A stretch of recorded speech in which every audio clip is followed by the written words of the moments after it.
Thank you for tuning in to the GSMC Basketball Podcast, brought to you by the GSMC Sports Network. I am your host, Nelson, here on this Wednesday afternoon.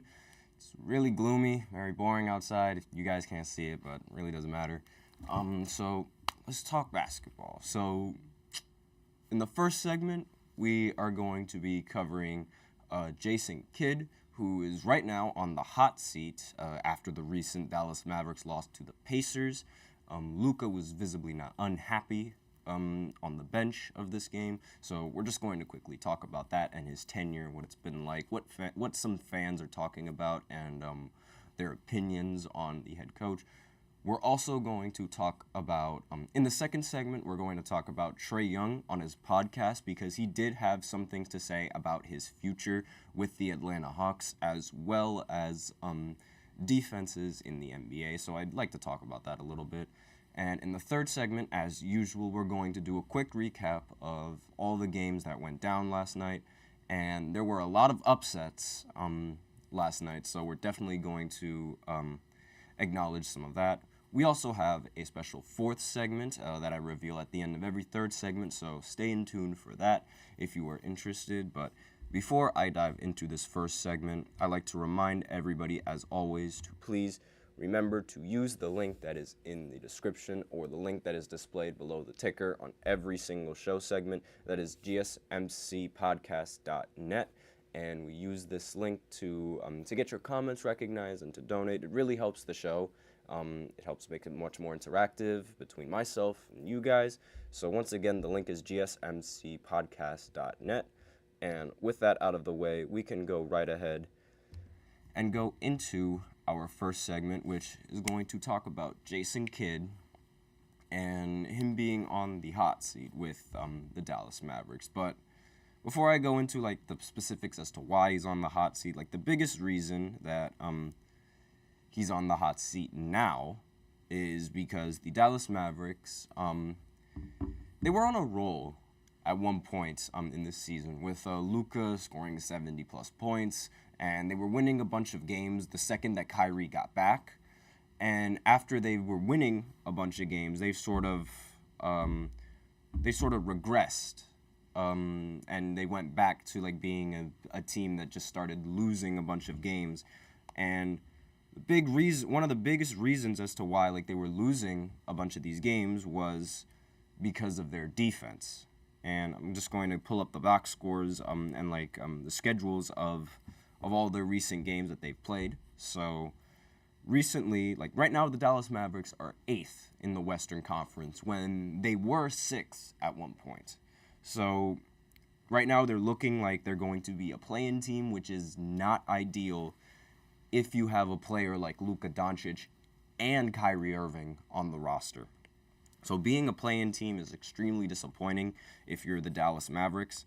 And just looking at their schedule and who they played the Pacers yesterday, like I mentioned. They lost 137 to 120. They played the Sixers, and they lost to the Sixers. Without Joel Embiid, they ended up losing to the Sixers. The next game that they played, the game that they played before that was against the Boston Celtics. They lost in a blowout, 138 to 110. And in the game after that, they beat the Raptors, but the Raptors aren't really a good team. There's not really, it was expected of them to beat the Raptors. And even then, they still allowed 125 points for the Raptors to score. And then the game after that, they lost to Cleveland. But it wasn't really their fault because Max Strus hit a ridiculous buzzer beater from half court, which ended up winning them the game. So it's you can't really control that loss, and especially since they hit the game-winning, what would have been the game-winning shot before Max Strus hit that half court shot. So, and before that, they ended up losing to the Pacers yet again, 133 to 111 on February 25th. So, with all of these games in mind, the problem for the Dallas Mavericks, and it's been a problem for a pretty long time, is their defense. When they traded for Kyrie Irving, the reason why they did not make the playoffs was strictly because of their defense. And like, yes, they have Luka Doncic and Kyrie Irving. They are phenomenal scorers. But what does that matter if other teams can just score right back on them? Like, it really didn't matter how many points you put up if like the other team was also able to put up points on you. That would just like cancel out. And they didn't really have a good enough roster at the time when they got Kyrie Irving from the trade to be able to play defense as good as they could. And that's sort of been like a problem and a trend that's been carrying on throughout the season. And a lot of people and a lot of fans, they blame it on Steve Kerr. So I'm just going to go ahead and pull up a quote that Steve Kerr said after the press conference. Now, the reporter asked a question, what Jason Kidd says when did I say Steve Kerr before? My bad, I meant Jason Kidd. What he says after if his team is lacking effort on the defensive end. So this is the quote. Our defense is our offense is our defense. Pardon me, I just messed up. Our offense is our defense. When we score, we will play defense. And I'm half joking, but I'm also being serious. It's just a matter of being able to be unselfish and sacrifice. Now, I hope I'm not the only one that looked at this quote and said, what? What are you even talking about? That's what you say to your team if they're lacking effort on defense? You just say, score more on offense and you'll play defense better? Like, what? That's not how it works. That's not how, granted, I have not been a coach in the NBA, so I guess I really can't talk. But at the same time, like, that's not how you motivate your team to play defense, especially if your offense isn't rolling. And during the press conference, he was sort of trying to, like, brush this whole thing off. Like, oh, like, our offense just, it wasn't working tonight. Like, we just weren't hitting shots. They were good shots, but we just weren't hitting them. He sounds like Doc Rivers. And you guys know exactly how I feel about Doc Rivers, just putting the team under the bus and not taking any kind of accountability because, like, I understand the coach doesn't play in any of these games, but he influences how a lot of these players play. If his mindset isn't defensively minded, not many people on the team are going to bother trying to work on their defense. And so here's another comment. On Twitter, it said, Jason Kidd is the same as Steve Nash. Neither could motivate a starving dog to eat filet mignon. And this was a quote by @SawGraceChamp. And being a Brooklyn Nets fan, I have to agree with that. Like, that was the biggest problem with Steve Nash and his coaching. It was sort of like, when he was the coach for the Brooklyn Nets, it was sort of just go out there and shoot the ball and hoop. That was really it from Steve Nash. Like, and if the shots weren't falling, whatever. Those were good shots that you took. You just got to make them next time. No, that's not the mindset that you're supposed to be going at when you're coaching a team. Like, yes, they should be hitting the shots on offense, but at the same time, you can do something to sort of like stop the other team from hitting shots on offense if you're not hitting shots on offense. And that's by playing defense. And if you disrupt the other team and you keep playing defense like the way that you play, or like if you competently play defense, eventually like it'll give your team motivation and it'll roll into their offense. Look at the Boston Celtics. The Boston Celtics have a starting five that every single one of them can play just a little bit of defense. Like, Kristaps, like, on the ball defense, it's not really his strong suit, and I'm not really like faulting Kristaps for that because he is relatively tall, but he is a presence in the paint and he can disturb people in the paint, while everybody else on the team, Jason Tatum, Jaylen Brown, Derek White, and Drew Holiday, can easily switch off the ball or like can easily switch off of screens and can make the rotations whenever they're needed and play defense. And we've seen a bunch of these blowout wins from the Boston Celtics in a large part because of their defense, and it rolls into their offense being so good. If you have great defense, it absolutely demoralizes the other team on the offensive side of the ball because they can't get anything going. And it does not make any sense how, like, that's where his mindset initially goes. Here's another quote from the press conference that Jason Kidd said. So, and this was a quote after the reporter asked how he can clean up the defense, because the defense on the Pacers was really, really bad. I didn't even have to watch. I'm not even gonna lie. I didn't watch much of the game, but I didn't have to watch the entirety of the game to know that the Pacers were moving really, really fast, and the Dallas Mavericks were just too lazy to get back on defense. It was just a no-brainer. So the quote is, "We tried everything. We switched to hit. We went zone.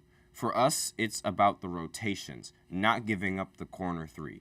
We'll go back, look at film, and see what we can do better.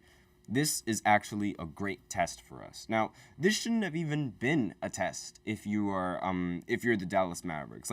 Defense should be a focal point in all of this. Another quote that he said was, "Rome wasn't built in a day." And I have to disagree with this quote because, yes, Rome wasn't built in a day. I get that. But at the same time, it's been 2 to 3 years since making the conference finals.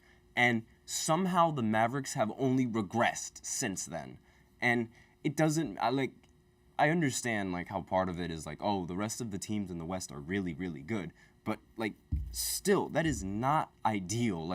Making the Western Conference Finals, then not making it far enough in the playoffs at all, and then missing the playoffs completely. That is a complete step back from, and no pun intended because Luka does a lot of step backs, but it is a complete step back from everything that they've accomplished with. And I'm just going to go ahead and pull up some more numbers to give you an idea just of how bad Jason Kidd's coaching on defense really is. So, Jason Kidd, he used to be a Bucks head coach, and as the Bucks head coach, he was the coach from 2014 all the way to 2018. So, the record for the Bucks was, for his first year, 41-41. Then the next year, 33-49. Then the year after that, 42-40. Then after that, in 2017-2018, 44-38. And Coach Bud's first year, after being replaced with Jason Kidd, was 60-22. So, and on top of that, the defensive rating that the Bucks had under Jason Kidd was over 110. But the second they got Coach Bud, the defensive rating went to 105 and was the best defensive team in the NBA. So, with all of that in mind, it doesn't really seem like Jason Kidd, he's that good of a coach on the defensive side of the ball. I mean, granted, all of this might play into a part with the fact that Giannis was just entering into his prime in the 2019-2020 season. So, that makes sense. Giannis Antetokounmpo, he wasn't the player that he was when he was coached under Kidd. But still, when you look at these numbers, just these raw numbers and, what's expected of him and his tendencies, it makes a lot of sense how right now the Dallas Mavericks are struggling on the defensive side of the ball. And it's really, really, it's really infuriating, especially if you're a Mavs fan, because here you have this kid, Luka Doncic, that can do absolutely everything on the basketball court apart from play defense. And all of this scoring that he can bring to the table. He scored 70-plus points in a game. And this talent, this raw talent that he has, is being wasted by the Mavericks simply because they cannot play defense. And it's infuriating because this is exactly why Luka Doncic can't win an MVP, even though he is constantly the front runner every single year to win the MVP. It's because the overall team and the team success behind him, it's not there. The team record is, right now they're 8th in the Western Conference, like I mentioned earlier. So they're not going to be able to, Luka Doncic is not going to be able to win MVP if he's the 8th seed in the Western Conference. And this constantly, it keeps happening every single year. He has a phenomenal year, but the team just isn't good enough or isn't where it needs to be for him to even be considered to win the MVP. And if you're someone like Luka Doncic, I guarantee you that would absolutely infuriate you, because you see all of these players that are arguably not putting up better numbers than you, like for example, Jason Tatum. Like, Jason Tatum's numbers, they're great. I'm not trying to talk down on Jason Tatum's game or his numbers. His numbers are fantastic. But compared to Luka's, they aren't as fantastic. But even with that, Jason Tatum still is higher in the MVP rankings simply because his team is just better. And if you're Luka Doncic, like, that would definitely infuriate you. Just the fact that this guy, he's not even averaging better numbers than me, but just because like he's getting his team wins, he gets more recognition for MVP votes than I do. And it might not be fair, but that's just how the MVP award works, because that's what the most valuable player is. A player that can bring that brings your team wins. And it really feels like a lot of, like, whether it's teammates, whether it's coaches, whatever it might be, something is holding him back from really being that MVP player that we all know that he is. But I digress. With that, we are out of time for this first segment. So after this short break, I'm going to go into the second segment where we talk a little bit about Trae Young and what he has to say on his podcast, what he had to say about NBA defenses, and what he had to say about his future with the Atlanta Hawks. So I will be right back after this short break. I feel like I'm losing my mind.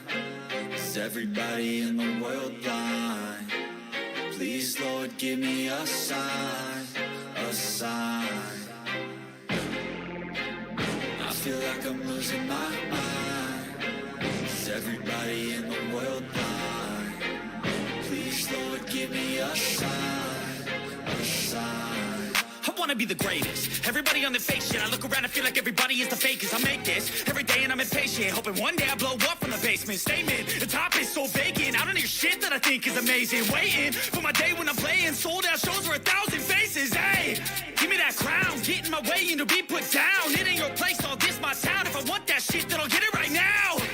I'm losing it, the noose it fits, I'm losing shit. A stupid myth, you choose to live or choose to dip. You choose to fight or lose your grip and lose a gift. Oh, I feel like I'm losing my mind. Is everybody in the world blind? Please, Lord, give me a sign, a sign. I feel like I'm losing my mind. Is everybody